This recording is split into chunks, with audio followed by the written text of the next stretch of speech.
Le 11 janvier 2013, François Hollande lançait l'opération Serval au Mali. Une intervention conçue pour chasser les rebelles islamistes qui avaient pris le contrôle du nord du pays en 2012. En moins d'un mois, les soldats français et maliens reprennent les trois grandes villes du nord occupées par les djihadistes, Gao, Tombouctou et Kidal. Quand on se rappelle ce qu'était le Mali il y a exactement un an et ce qu'il est aujourd'hui, je pense qu'on ne peut que se féliciter de la situation actuelle. Il y a bien sûr toujours des difficultés, comme dans tous les pays, mais la comparaison est sans appel. Sur le plan institutionnel, un an après, le Mali est de nouveau sur les rails. En juin, les autorités et les rebelles touaregs qui occupaient Kidal ont signé un accord de cessez-le-feu permettant le déploiement de l'armée malienne et ouvrant la voie aux élections. Le 11 août, l'ex-premier ministre Ibrahim Boubacar Keïta est élu président.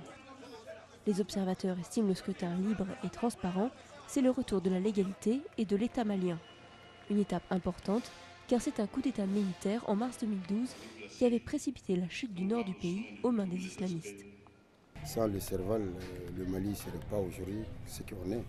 On a pu faire les élections, on a choisi un bon président, mais je pense quand même qu'il faut au bout d'un moment, que Serval aussi prend fin pour nous laisser notre pays. Il y a une bonne partie du pays qui est libérée avec l'appui de l'opération Serval et d'autres partenaires et amis du Mali.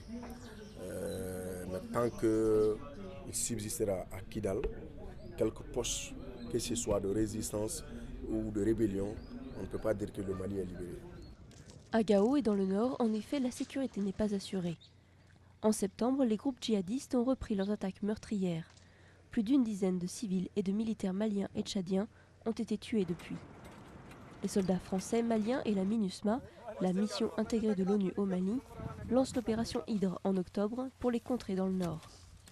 Depuis, les troupes font face à des attaques isolées mais régulières, comme celle des journalistes de RFI à Kidal, tués juste après avoir été enlevés en novembre.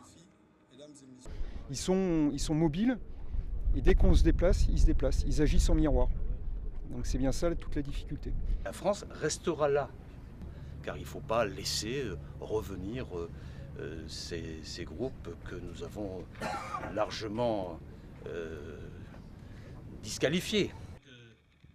Au plus fort des opérations, en février, le contingent français a atteint environ 4500 soldats.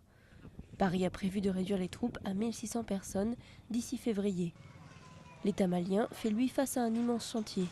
Défis militaires dans le nord, défis économiques dans un pays déjà très pauvre et corrompu avant 2012, et aussi le défi de la réconciliation, car le conflit a attisé les haines entre les différentes communautés.